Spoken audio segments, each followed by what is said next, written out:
Jangan lupa like, komen, dan subscribe channel YouTube TVRI Bengkulu dan nyalakan lonceng notifikasinya.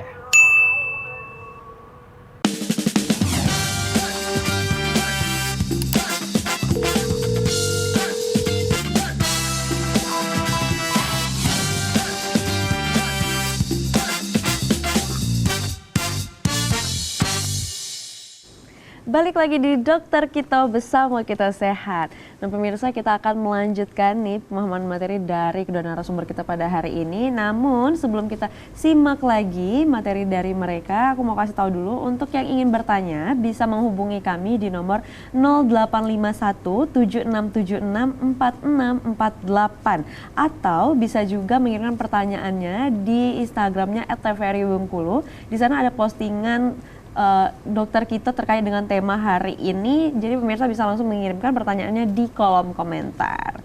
Baik dok, kita langsung lanjut lagi ya dok ya. Oke. Kayaknya makin seru ya. Iya makin seru nih. Iya ya. Mulai jadi hangat semangat nih. ya. Oke. Menarik. Iya. Dah, ini ya. Jadi tadi kalau yang berat itu dia akan muncul gejala psikotik gitu ya. Jadi ini udah pasti berat lah ya. Nggak mungkin ada di ringan dan sedang karena si individu ini tadi dia memisahkan diri dari kehidupan realita yang nyata. Nah, yang aku sebut tadi ada juga depresi sangat berat gitu. Nah, biasanya kalau ini dia tuh disertai juga dengan hasrat atau keinginan bunuh diri. Gitu. Jadi semua yang tadi terpenuhi dulu, lalu terfikir dia untuk mengakhiri hidup gitu ya, untuk bunuh diri, itu pun sangat berat. Ya, Gitu. itu karena dia selalu merasa bersalah. Iya itu betul, ya, dok, ya. bercampur ya, karena ada banyak banget ya faktor-faktor gejala minornya tadi itu ada semua di dalam. Boleh next slide? Kita ke next slide. Nah ini dia penyebab depresi gitu ya. Ini pasti apa sih gitu ya penyebab depresi? Sebenarnya ada banyak faktor gitu ya. Jadi tidak satu faktor sih biasanya akan memunculkan seorang itu menjadi depresi. Seperti yang aku jelaskan tadi bahwa setiap kita individu itu disertai atau dianugerahkan oleh Tuhan sebuah mekanisme coping tadi.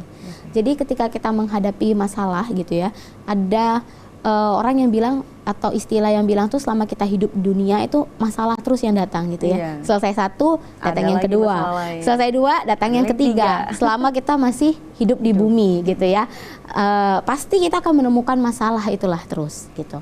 Tapi kenapa kita bisa bertahan sampai hari ini gitu? Kan itu jadi pertanyaan. Dari sebanyak kalau kita review ke belakang, oh ternyata udah banyak banget yang aku lewati gitu. Ada banyak banget yang berhasil aku lewati yang membuat aku tuh masih sehat mental sampai hari ini.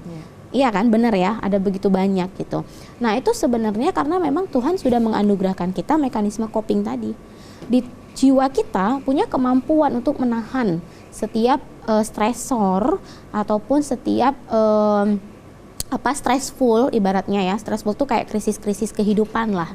Gampangnya sih buat masyarakat mengerti masalah kehidupan lah gitu ya. Stresor itu yang sifatnya masalah itu yang berat, misalnya yang terkait dengan kehilangan orang yang dicintai, duka cita gitu ya, kecelakaan berat gitu ya. Ini semua adalah sifatnya stresor-stresor yang berat. Namanya perpisahan gitu ya untuk selamanya.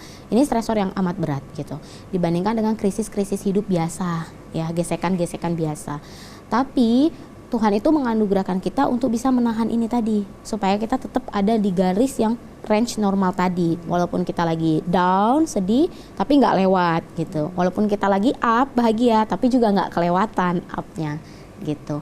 Nah, kalaulah coping ini tidak maksimal ceritanya, entah itu karena faktor sosial misalnya, bisa juga faktor psikologis atau kepribadian orangnya.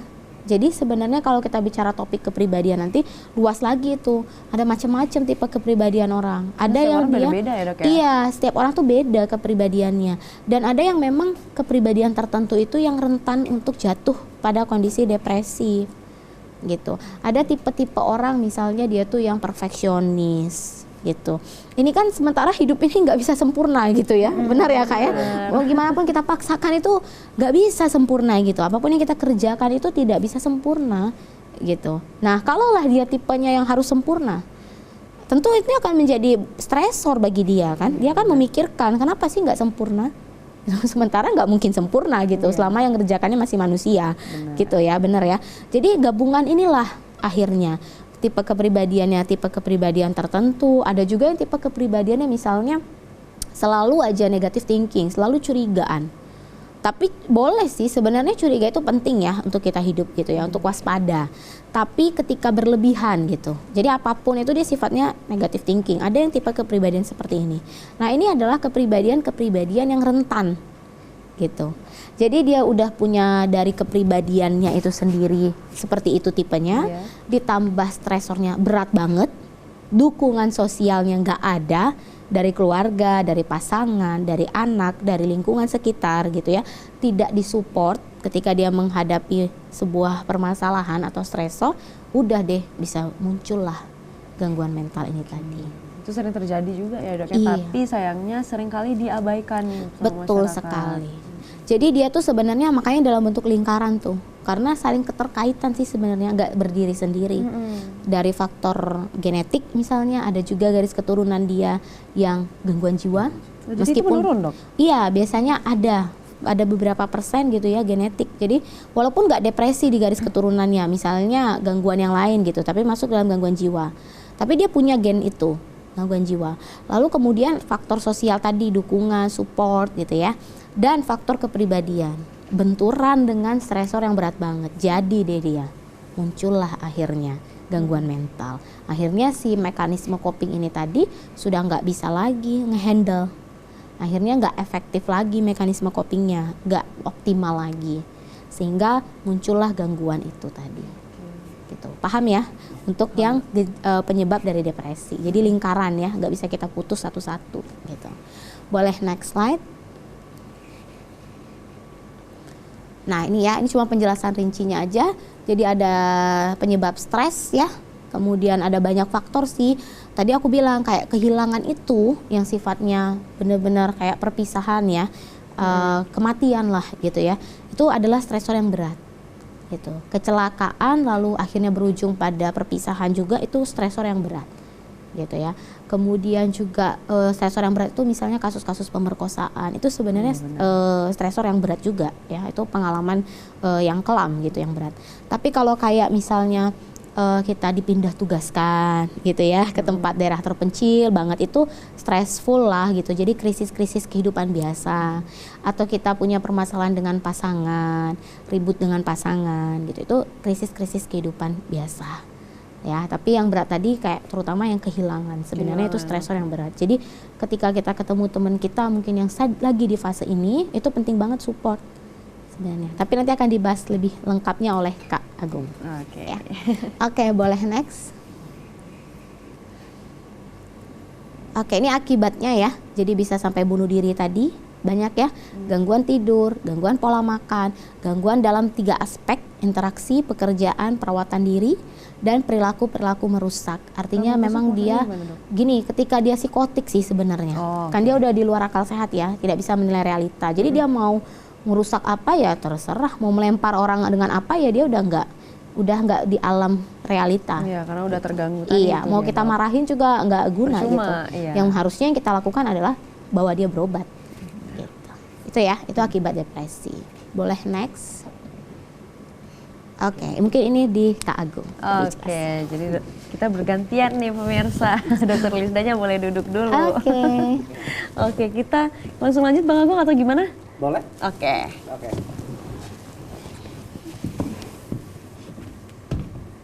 Baik, pemirsa KTRI, di sini saya akan menyampaikan mengenai apa yang bisa kamu lakukan bila merasa sedih atau merasa mengalami depresi. Tadi udah dijelaskan ya secara rinci bersama Dokter Lisda ya, apa itu depresi dan penyebab dan lain-lainnya. Oke, ini yang pertama apa yang bisa kita lakukan? Pertama, bicarakan dengan orang yang kamu percayai mengenai perasaan. Ini salah satunya.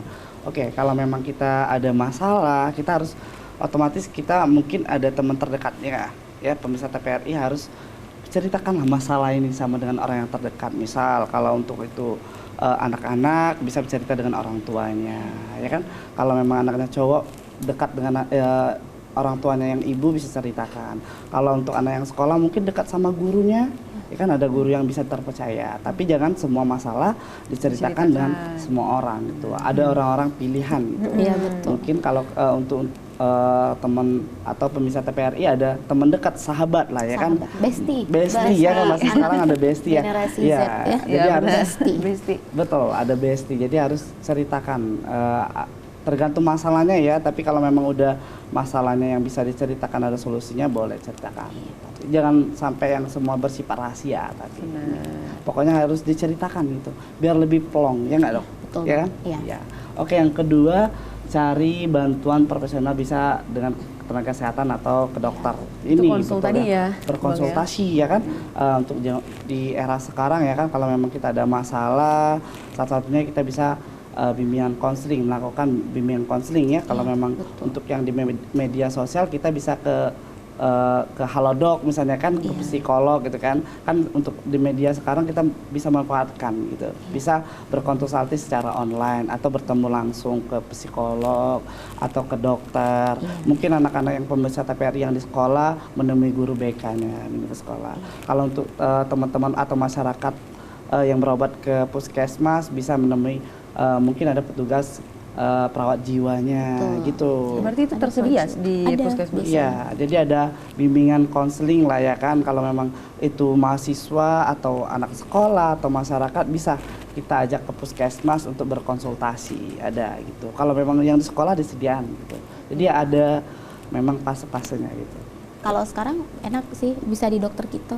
Iya. Oh iya benar, bisa dokter kita langsung hubungin aja nanti ya. Iya, pokoknya. Hubungin aja gitu. Iya, Oke, kita lanjut ya. Iya. Yang ketiga, tetap menjaga hubungan baik dengan keluarga, teman, dan orang sekitar. Betul ini, kalaupun memang kita lagi banyak masalah, ini yang paling penting ya. Karena kenapa? Orang-orang di sekitar inilah yang menjadi support system kita. Ya kan? Teman dekat, keluarga, jangan sampai dengan adanya masalah salah satu dari depresi ini kita sampai memutuskan hubungan tali silaturahmi. Jangan sampai. Jadi kita tetap itu tuh Bang yang jadi apa ya? betul. Langsung diputus tali silaturahminya Gitu. karena ditakutkan tuh biasanya ada juga nih pemikiran kayak jangan sampai orang lain merasakan yang sama kayak kita rasakan. Biasanya Betul. gitu. Iya. Akan tetapi makanya jangan sampai kita memutuskan hubungan tali silaturahmi. Otomatisnya ini paling pentingnya sama keluarga ya kan, keluarga inti atau teman-teman terdekatnya. Karena kenapa orang-orang di sekitar kita inilah yang membantu support system kita. Walaupun itu balik lagi ke diri kita sendiri gitu. Tapi akan tetapi memang harus butuh orang-orang di sekitar ini, kita memang harus butuh. Butuh supportnya gitu. ya. Iya. Oke. Baik Abang, kita jeda sebentar ya Bang ya. Oke, siap. Boleh kembali duduk Abang. Siap. Oke, pemirsa jangan kemana-mana, tetaplah bersama kami di Dokter Kito, bersama kita sehat.